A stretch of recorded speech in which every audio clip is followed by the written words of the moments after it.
the hovering flame on the rooftop. My name is Jaya Mahendra, and I've never believed in ghosts or curses until I set foot in Desa Kawan Api. I'm a 27-year-old freelance photographer, specializing in capturing ancient cultural relics across Indonesia. Born in Bali, I grew up surrounded by the stone carvings. My father, a renowned sculptor, created for temples. He always told stories about Barong and Rangda, the protector god and the demon witch. But he taught me to keep my distance from superstitions. "Don't dig too deep, Jaya," he'd say in his deep sea-wine voice. My mother died when I was just 5, in an accident my father never detailed. All I know is she passed on a stormy night, and from then on, he forbade me from mentioning anything about hovering flames. As a child, I once saw a glowing orb shaped like a face floating in the night sky, eyes burning red like embers. My father dismissed it as a wind-induced illusion and lightly smacked me when I tried to tell my friends. From that point, I learned to forget, focusing instead on my camera and travels. Now, I live in Jakarta, in a cramped apartment with walls lined in photos of ancient ruins. My daily life is simple: black coffee in the morning, editing shots on my laptop, checking client emails, and hitting the road for new gigs. I don't believe in spirits or hexes. I believe in light, angles, and what the lens captures. But Desa Kawan Api changed everything. It all started with an unexpected email on a rainy morning in Jakarta. An ecotourism company reached out, inviting me to Desa Kawan Api, a fictional seaside village nestled between coconut forests and volcanic beaches in Indonesia. The village had been abandoned 30 years ago after a bizarre mass disappearance. Over 20 residents vanished in a single night, leaving no bodies or traces. Authorities blamed volcanic landslides, but locals whispered about ancient curses. Now, they were reopening it for tourism, with guided tours through the forests, stone relics, and ecological spots. They needed professional photos for promotion, offering generous pay and covered expenses. I saw it as a golden opportunity. The Bali-inspired stone pillars scattered throughout, some cracked or scorched as if licked by fire. I agreed immediately, bought a plane ticket, and took a short flight to the main island, followed by a ferry across the sea. The ferry ride lasted 2 hours, with rough seas slamming against the hull like a growling beast. As we docked at Desa Kawan Api, the atmosphere already felt off. The beach was pitch black from volcanic rock, and the wind carried a salty temps mixed with a faint charred scent, like burning coconut leaves. The village huddled amid towering coconut groves, the ground beneath my feet scorching hot, as if the earth's core simmered just below. Only a handful of new houses stood, their lights flickering sparsely at night, while the rest were dilapidated huts with rotting thatched roofs and shattered windows. Dua Sura, the sole homestay owner, greeted me on an old bicycle. He was about 40, tall and lean, his skin tanned by sun and salt, his eyes always darting away as if listening to unseen whispers. "Welcome, Jaya," he said in a low, murmuring tone. "Our village is peaceful, but remember, don't go out after midnight. The sea winds here are strong, they can lead you astray, and some things shouldn't be disturbed." I laughed, patting his shoulder. "Dua, are you scaring tourists for the thrill?" "I'm just here to shoot photos, no worries." He didn't smile, just nodded and pedaled me to the homestay. Dua's place was a simple wooden structure elevated on stilts against high tides. My room was modest but clean, a hard wooden bed with a white mosquito net, a table for my old Nikon camera and laptop, and a large window overlooking the sea. Outside was a view of swaying coconuts and the beach, where waves crashed relentlessly, their roar like a distant drum. I unpacked quickly, plugged in my spare batteries, and ventured out that afternoon. The village was tiny, home to about a dozen families, mostly newcomers for the tourism project. I wandered with my camera, snapping the stone pillars standing solitary in the forest. They were about 2 meters tall, carved with Barong's fierce facebird, teeth and Rangda's bulging eyes and lolling tongue. Some were broken in half, their surfaces blackened and scorched, as if fire had swept through. I knelt for close-ups, adjusting for the dappled sunlight through the leaves, excitement building. The sea breeze whistled, carrying the rustle of fronds and the hot earth smell. Near a large pillar, I met Igusti Rai Wisesa, the village elder. He was 62, with a white beard down to his chest, wrinkled skin from years of wind and sun, but sharp eyes like blades. He sat under a coconut tree, carving a small wooden charm. "Hello, young man," he said warmly, inviting me to sit and pouring fresh coconut tea. Desa Kawan Api was once prosperous, with festivals offering flowers to the fire gods. We lived off fishing and stone carving, honoring ancient Bali spirits. But after the disappearance 30 years ago, everyone fled. Now we're reviving it with tourism like yours. I asked about the incident. He hesitated, gazing at the sea.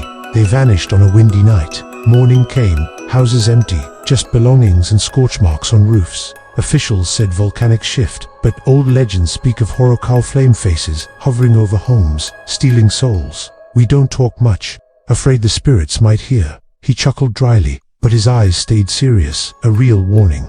Anyway, stay indoors at night. The winds create illusions, and those pillars, they're more than stone.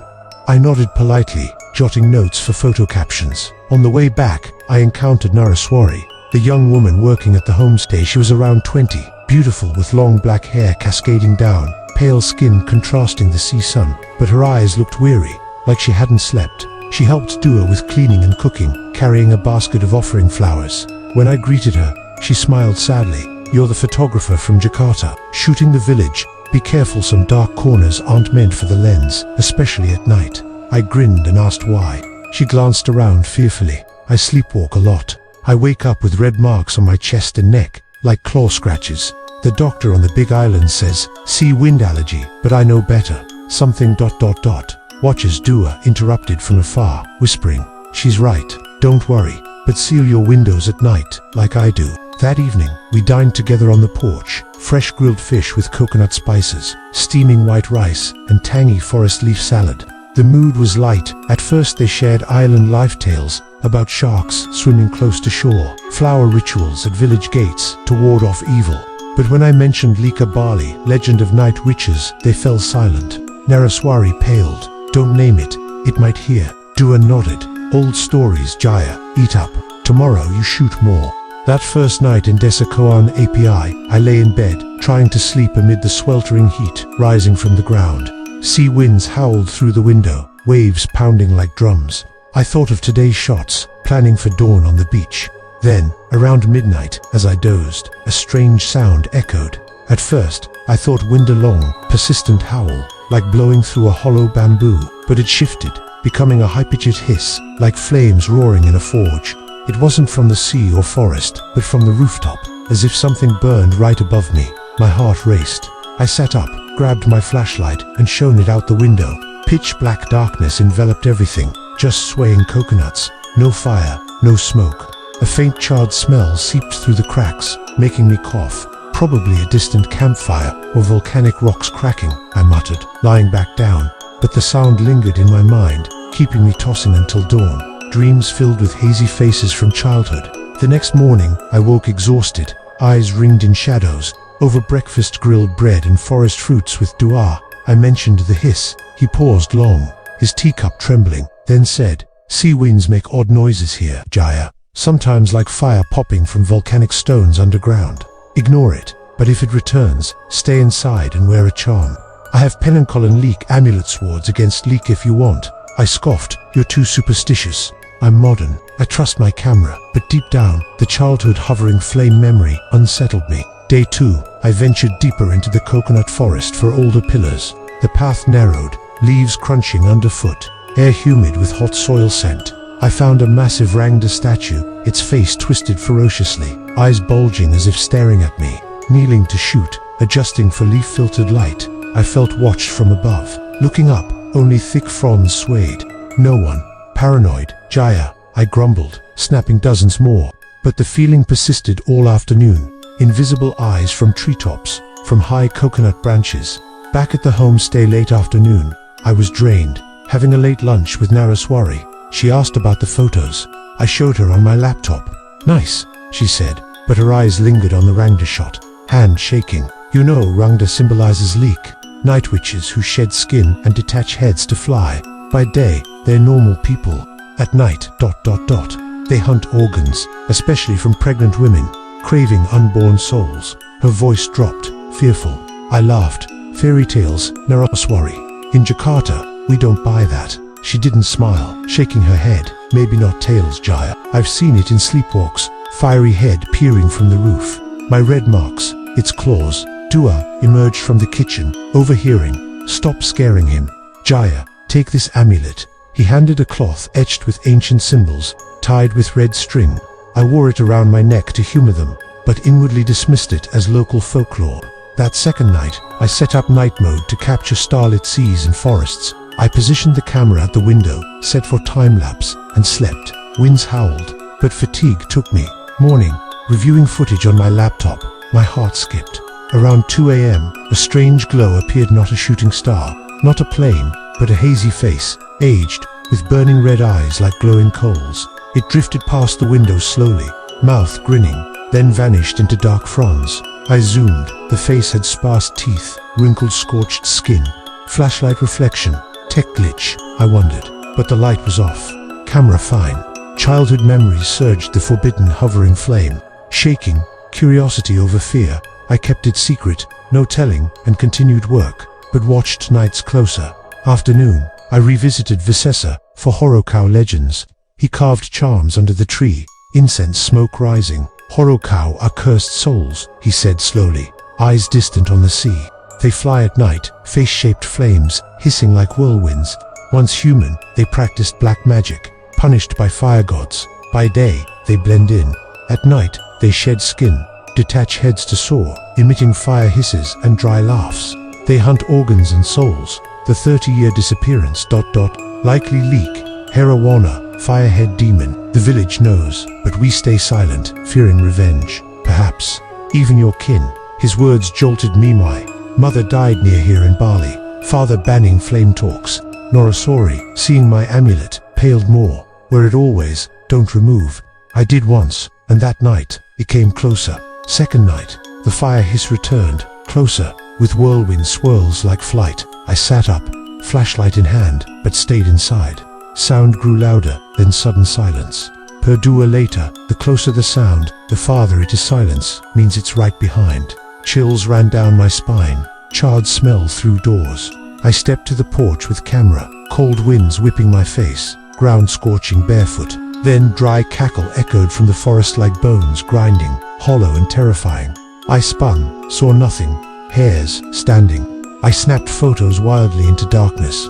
Back in, door locked, I checked. One shot had a blurry shadow behind me, like a grinning face in gloom. Sleep evaded me, staring at the ceiling. Isolation gripping village lights, few, darkness swallowing all. Tension built slowly. Days, village normal, dua cleaning, Naraswari cooking with sad smiles, Visesa carving and storytelling. But I felt watched from heights, from coconuts, roofs, pillars.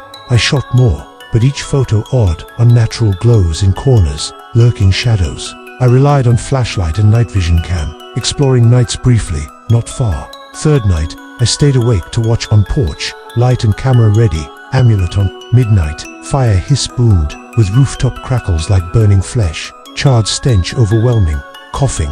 I looked up to high coconuts, there, hovering like a fire orb, a head no body, just head with aged wrinkled face, scorched dripping red blood skin, sparse yellow teeth, eyes blazing like hellfire coals in dark.